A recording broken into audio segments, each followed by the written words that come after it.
Well, we have New Year's coming up day after tomorrow. And what do you gain from reincarnation? We'll start with that. You gain a chance to start all over. If you were a murderer, you get a chance, having forgotten that you were a murderer, to start a new life. You get a chance to reform. And in a sense, every day is a new incarnation. Every day when you wake up, if you affirm that you will that you'll do certain things, for instance, give up smoking or whatever it is, that can be like a new incarnation to you. And Lahiri Mahasaya said, every breath can be a new reincarnation. When you inhale, make an affirmation, from now on the past is dead, I will be a better person. And so, although astrologically speaking, the new year ought to begin on March 21st, this is the vernal equinox, yet custom has made it January 1st, and okay, we can take that. At the beginning of a new year, we can make this affirmation to change our lives. We all have things that we want to overcome. We all have things that we want to develop. And if it's only the positive thing of love, wanting to love God more, let us make this New Year's a time of reformation. Let us change ourselves and live more for God. This year does not promise to be a good year, I'm sorry to say. It promised to be a very difficult year. Economically, maybe in war, who knows. But this depression which is coming, which I think will come now, America is $15 trillion in debt. They can never come out of that. The only thing they can do is print money. And Master said that money will not be worth the paper it's printed on. There'll be hyperinflation. We've seen it in Argentina, we've seen it in Germany, we've seen it in one other country, I don't remember which one, in the last century. Now it'll be global. And people will be starving. But if you give your life to God and if you love God, He will take care of you. One of the most important things that I have accomplished in my life is creating communities like this. Communities where people live in harmony together, where they respect one another and love one another and do things together.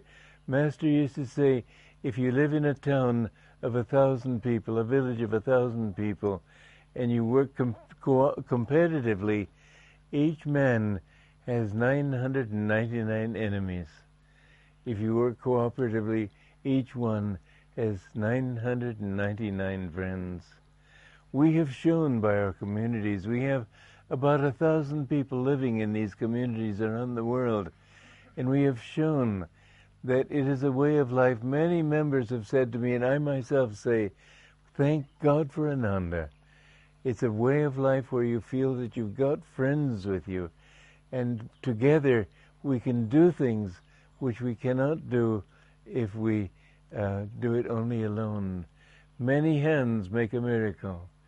Ananda is a very important thing, but socially it's a vitally important statement, because in time of depression, people need, I tell people buy gold because gold won't devaluate like paper.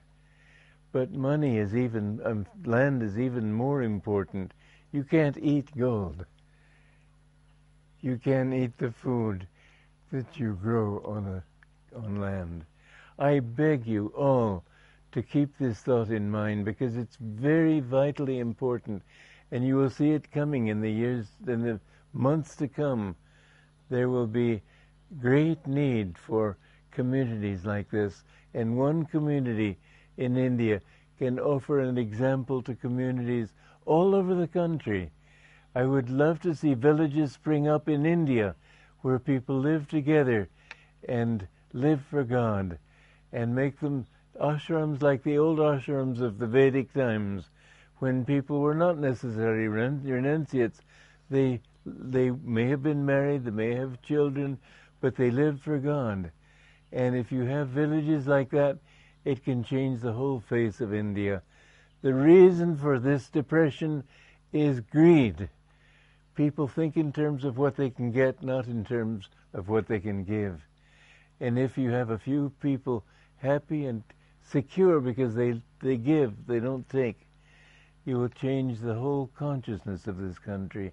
The corruption that we see in this country, the lying, this thing has to go. And the best thing is not to talk against what is wrong, but to show an example of how happy people are when they live right. So I beg you, please, to think about the importance of starting communities. This little community is just a tiny thing.